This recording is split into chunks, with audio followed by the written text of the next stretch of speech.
Agora eu quero ver. Tá chegando o grande momento, o Enem.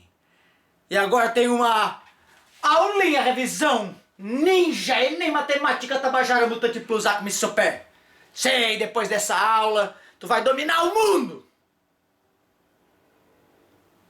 Tá me confundindo, né? Não é possível, né? Quer magia, meu querido? Vai pra concorrência, tá cheio de magia cara por aí. Aqui tu sabe, aqui eu te dou a real. Se não estudou ao longo do ano, meu querido, não viaja. Essa aula é pra quem tem feito a sua parte e que só vai fazer aquelas sinapses finais, dar uma reforçadinha no conteúdo. Já tá sabendo, eu sei.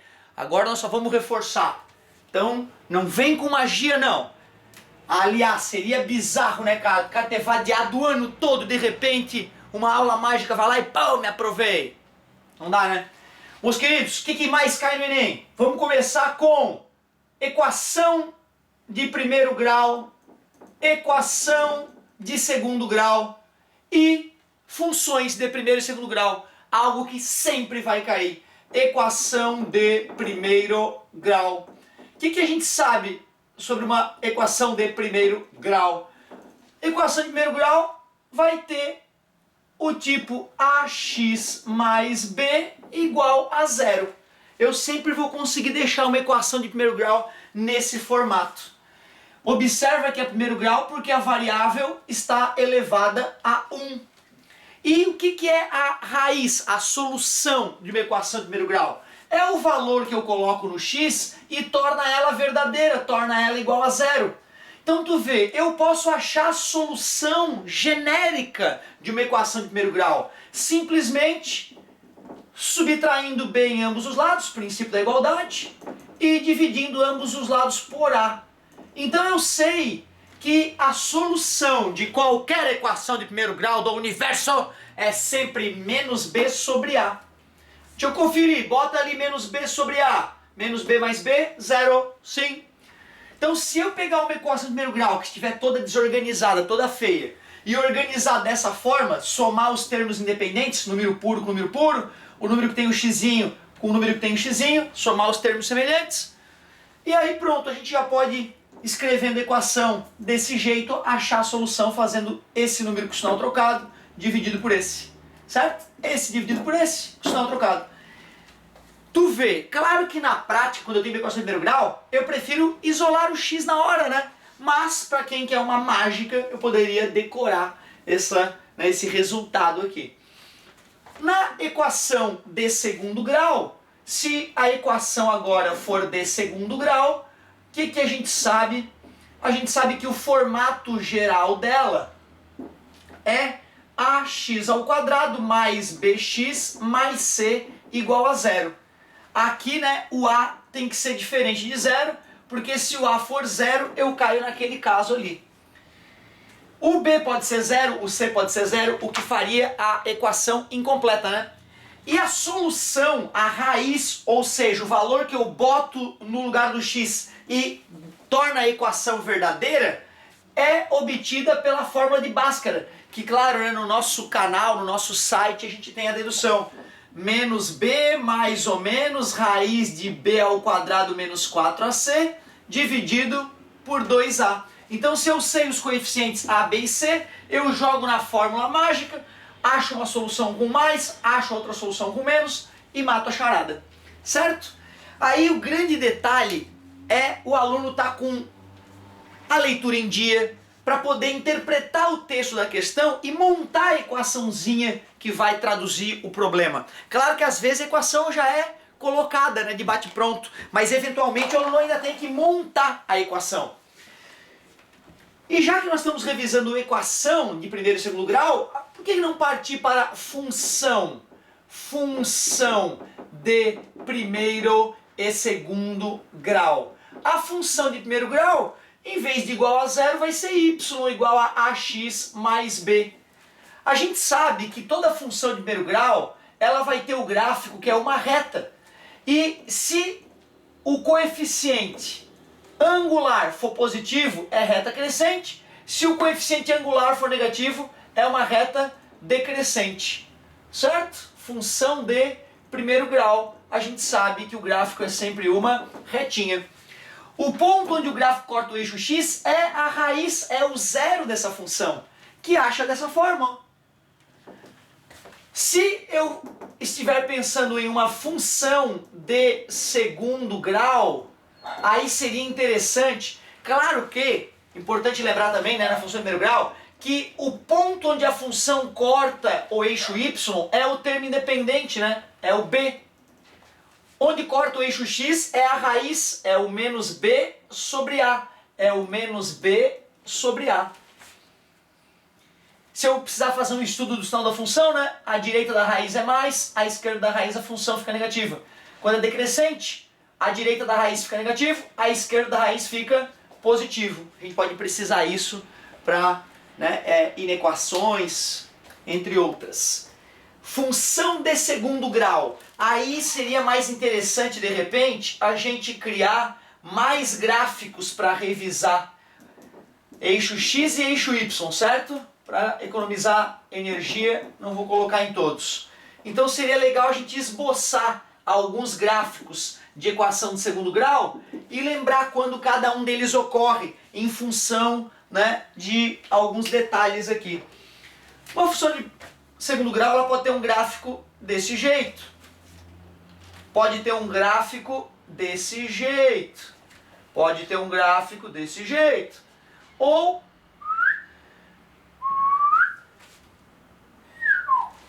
olha que beleza. E aí, tá lembrando dessa matéria? Raízes que eu obtenho pela fórmula de Bhaskara. Uma com mais, outra com menos. Raiz, uma raiz só? Não, é raiz dupla. Equação de primeiro grau tem uma raiz. Equação de segundo grau, duas raízes. Equação de terceiro grau, três raízes. Teorema fundamental da álgebra, que nem é cobrado no Enem, certo? No ensino médio, de maneira geral, a gente, né, é pouco. Tu vê isso, essa cobrança no vestibular mesmo é mais rara, né? Mas no Enem isso não tem acontecido. Mas só para lembrar, uma função de segundo grau ela tem que ter duas raízes por esse teorema fundamental da álgebra. E aqui estão as duas raízes distintas, ó. Aqui então, quando acontece esse fenômeno de o gráfico cortar o eixo x num ponto só, a gente diz que a raiz é dupla, certo? Uma raiz pode aparecer duas vezes numa equação. E aqui não tem raiz, né? Não tem raiz real, isso aqui é o eixo x real, mas tem raiz imaginária, duas raízes imaginárias, certo? De maneira geral também o Enem não cobra números imaginários, então a gente vai dizer que aqui são duas raízes reais distintas, raiz dupla e não possui raiz real, não possui número real que torna a função igual a zero. Se eu fosse fazer estudo do sinal da função, sempre positivo aqui, independentemente do valor de x. Essa função, para valores de x maiores e menores que a raiz, positivo. E quando eu coloco a raiz dá zero, né? Por isso que chama também zero da função. A direita da raiz maior, positivo o resultado da função. A esquerda da raiz menor, positivo também. Entre as raízes dá negativo. E nas raízes, ou zeros da função, a função é nula. Quando que acontece esse caso aqui? Quando eu uso o mais e o menos, eu obtenho resultados diferentes. Então esse cara não pode ser zero. Então aquele cara ali, que a gente chama de delta, né, o discriminante, ele tem que ser diferente de zero, certo? Quando acontece aquele fenômeno ali, eu tenho um resultado só para a raiz. Então quando eu faço mais ou menos, não tem que fazer diferença. Qual é o número que não faz diferença somar ou subtrair? O zero.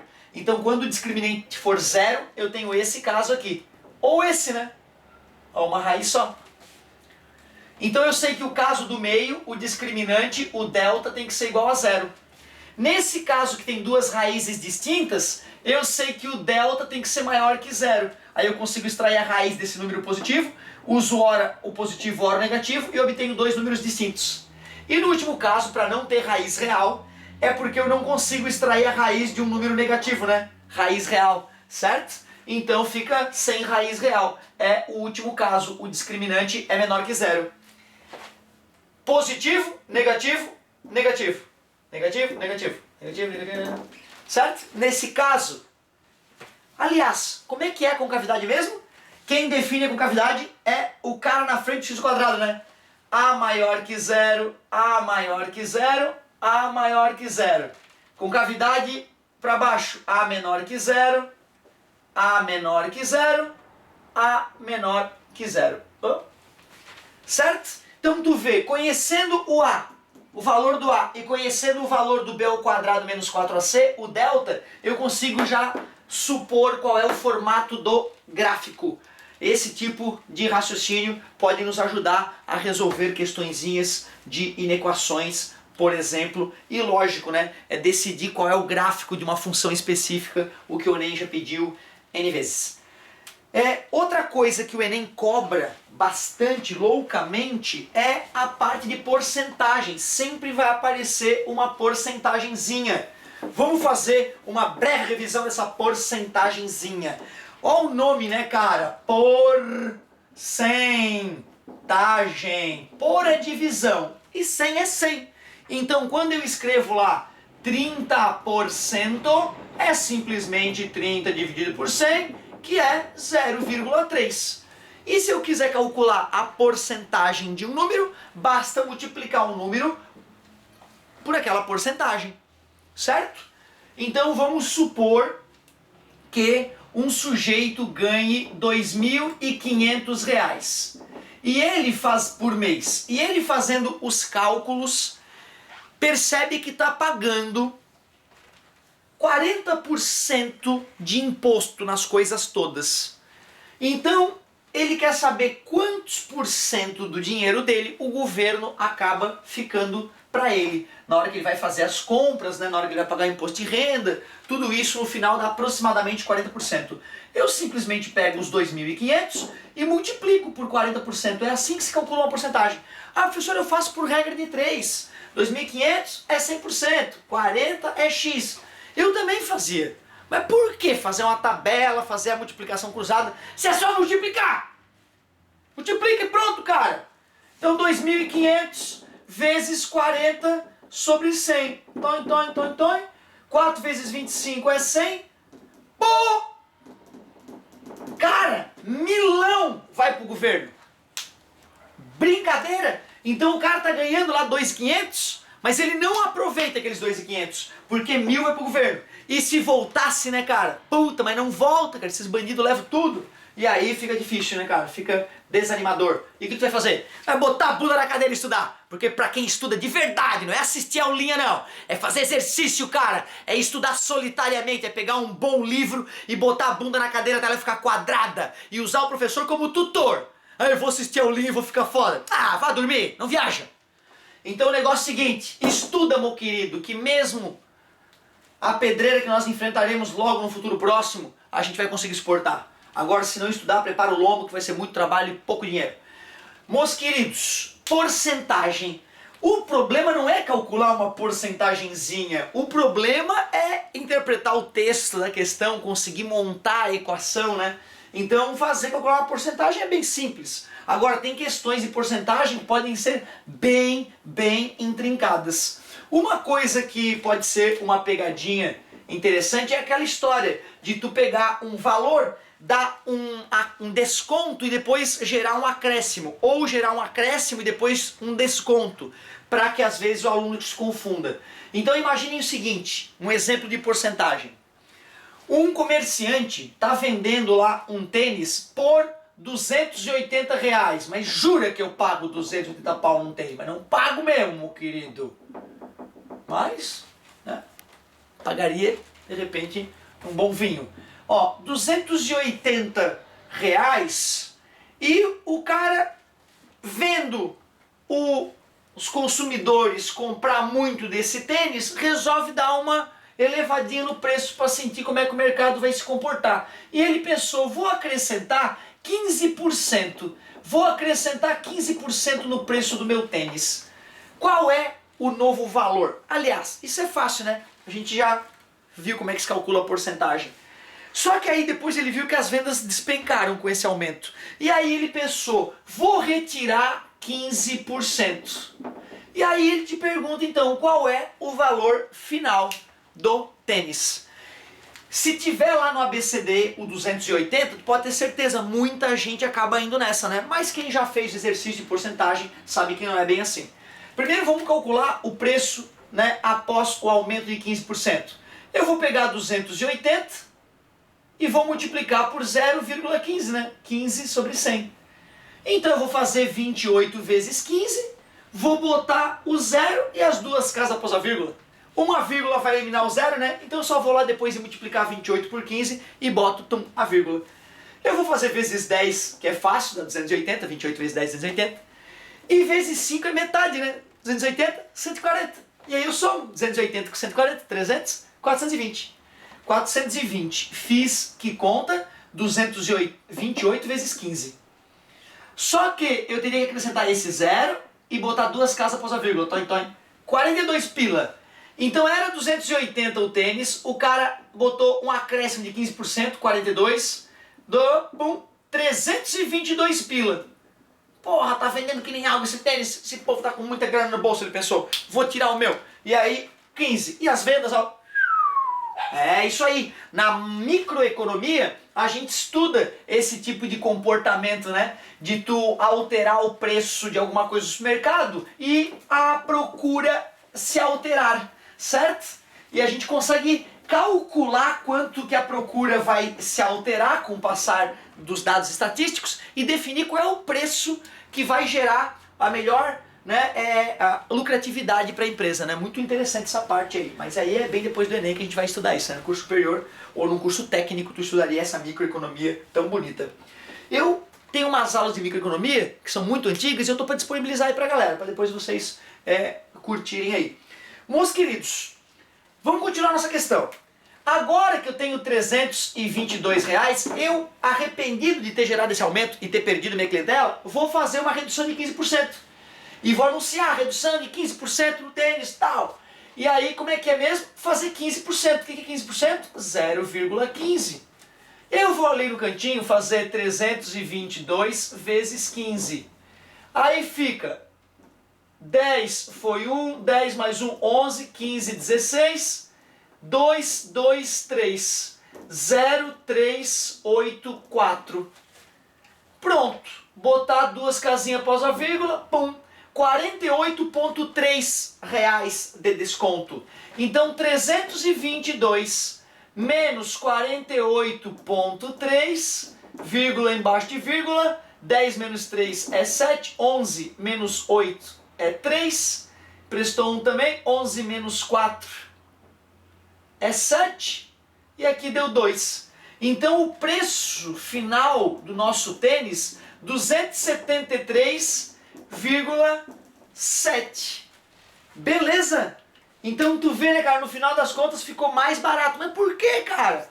É porque os descontos de 15% foi em cima de um valor maior do que o acréscimo de 15%, né? Se parar pra pensar, fica bem lógico. Então, claro que tem questões muito piores, né? Mas seria interessante a gente exercitar, porque eu só estou revisando como eu te falei, porque simplesmente tu nunca ter exercitado e assistir isso e achar que vai arrebentar no Enem é um grande delírio, como eu já falei no início do nosso encontro. Meus queridos, uma questão bonita, por exemplo, seria perguntar, né, qual é a porcentagem do desconto após o acréscimo para o valor voltar a ser o que era. Pensa nessa. Outra matériazinha, vamos pensar em outra matériazinha que cai direto no Enem e que dá para resolver uma gama enorme de questões. Vamos finalizar esse nosso encontro então com grandezas proporcionais. Grandezas proporcionais. Ou inversamente proporcionais, por que não? Regrinha de 3, né, cara? Clássico isso, né? Então, pô, o cara vai lá na feira, compra 5 quilos de batata. E para saber qual foi o preço, ele olha lá que 1 quilo de batata está custando R$2,37. Faz a tua tabelinha, multiplicação cruzada e já era. O clássico é usar o X, né? Só de raiva eu vou usar o P de preço. P vezes 1, que é P, 5, meu Deus, é multiplicar, né? Nesse caso, se eu tenho a referência do 1, sim. Mas, às vezes o cara vai lá e fala, ah não, sabendo que 2 quilos de batata é tanto. E aí faz a regrinha, né? É uma piada, né, cara? Não tem graça esse tipo de questão. É bem simples, é só saber multiplicar. 10 mais 1,50, 11,50, mais 35, 11,85. Esse vai ser o preço a ser pago pelos 5 quilos de batata. O mais legal, de repente, seria uma situação com grandezas inversamente proporcionais. Aí eu acho que valeria a pena a revisão. Tipo assim, um sujeito, sempre não, o nosso querido Asdrubal comprou um apartamento por 300 mil reais. Economizou a vida inteira, trabalhou que nem um condenado e pagou 300 conto num apartamento. Os anos foram passando, no início o apartamento até valorizou, mas depois, com muitos anos se passando, o apartamento começou a envelhecer, aquela região não era mais tão nobre e o preço começou a despencar. Em determinado momento, o Asdrubal, o bom matemático que era, percebeu que o valor do apartamento passou a ficar inversamente proporcional à idade do apartamento. Quando, então, o apartamento tinha completado 2 anos de vida, ele estava valendo ainda os seus 300 mil reais, porque no primeiro ano ele aumentou de valor, depois caiu de valor. E o Asdrubal, então, quer saber qual vai ser o valor do apartamento quando esse apartamento completar 30 anos, sabendo que nesse período o valor do apartamento foi inversamente proporcional à idade do apartamento. Quando a gente constrói a nossa tabela, 2 anos, 300 mil, 30 anos, X ou V de valor, só para não usar o X de raiva.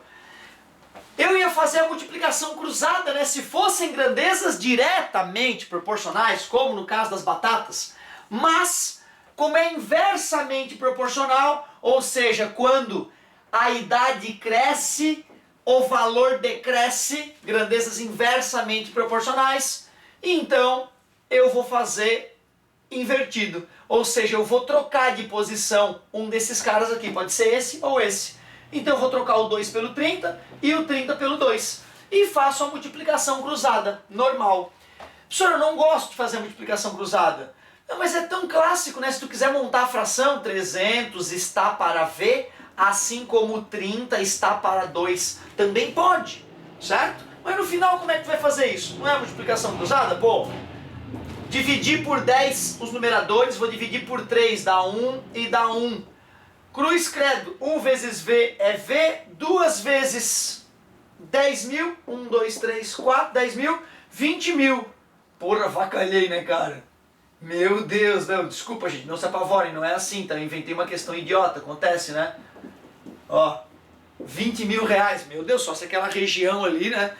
Surgiu um vulcão ali no bairro e aí desvalorizou isso, né? Então, claro que foi só um exemplo idiota, mas a matemática está honesta. Beleza? Então, se as grandezas forem inversamente proporcionais, o que tu acha de inverter a tabelinha antes de fazer a continha? Bem tranquilo, né?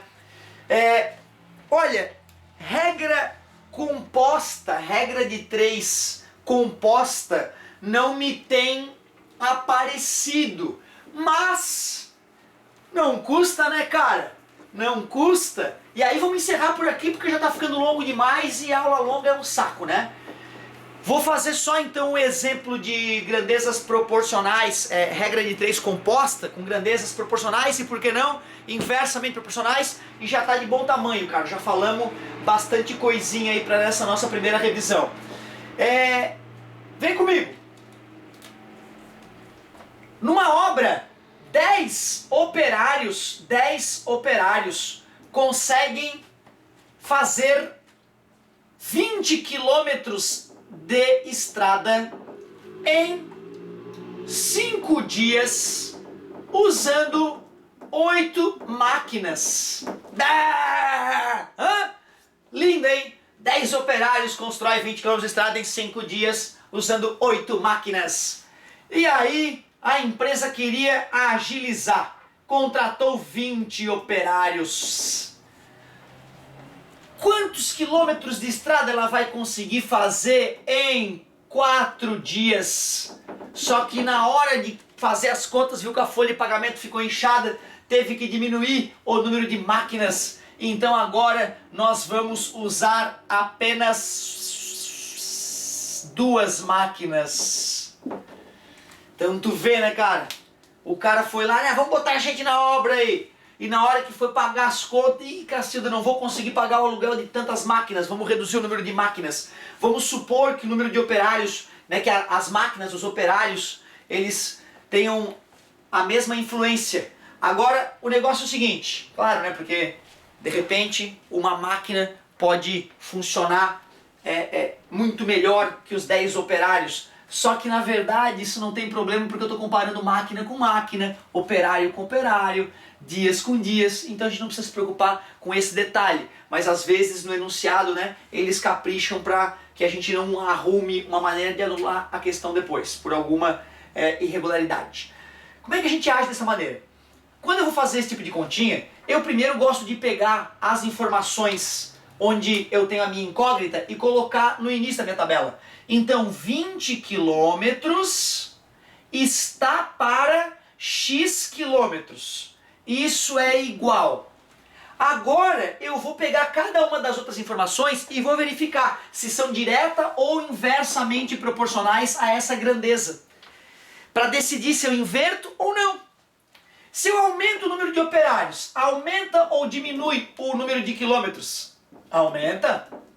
Logo, eu sei que são grandezas diretamente proporcionais e eu mantenho 10 sobre 20 vezes. Se eu aumento o número de dias, aumenta ou diminui o número de estradas construídas? Aumenta. Talvez seja mais seguro eu pensar assim, ó. Para aumentar o número de quilômetros, eu preciso aumentar ou diminuir o número de operários? Eu preciso aumentar. Para aumentar o número de quilômetros construídos, eu preciso aumentar ou diminuir o número de dias? Aumentar, certo? Começar o raciocínio com a grandeza que está aqui. Eu diria que é mais elegante e mais seguro. Embora vá dar o mesmo resultado, né? Se eu quero aumentar o número de quilômetros construídos, eu preciso, no mesmo número de dias, com a mesma quantidade de operários, eu preciso de mais ou menos máquinas? Mais máquinas. Não queria que fosse tudo diretamente proporcional, mas aconteceu. Já que é tudo diretamente proporcional, então vai ser vezes 5 vezes sobre 4, vezes 8 sobre 2. E pronto, agora é só fazer a continha. 20 está para x, assim como 1 sobre 2 vezes, aqui dá 2, dá astros alinhados, 5x igual a 40, x igual a 8 quilômetros de estrada. E aí se arrombaram, ó, certo? Se arrombaram, acharam que ia conseguir produzir mais com mais operários, mas acabaram se atrapalhando na gestão da empresa, deu problema. Certo, meus queridos? Revisãozinha. O que salva, meu querido, foi o ano de batalha, o que salvou, né? E o que vai te salvar serão anos de batalha intelectual aí pela frente, certo? Porque quem não dominar as coisas do futuro aí vai ser escravo, cara, da galera. Pode ter certeza disso, da galera que domina, tá? Então toma cuidado com isso, meu amor. Além de cuidar da tua saúde, certo? Da tua mente, do teu corpo, tens que cuidar do teu estudo. Projeta o teu futuro, meu querido. Haja, porque senão vai dar problema. Beijo! Calma no Enem, hein?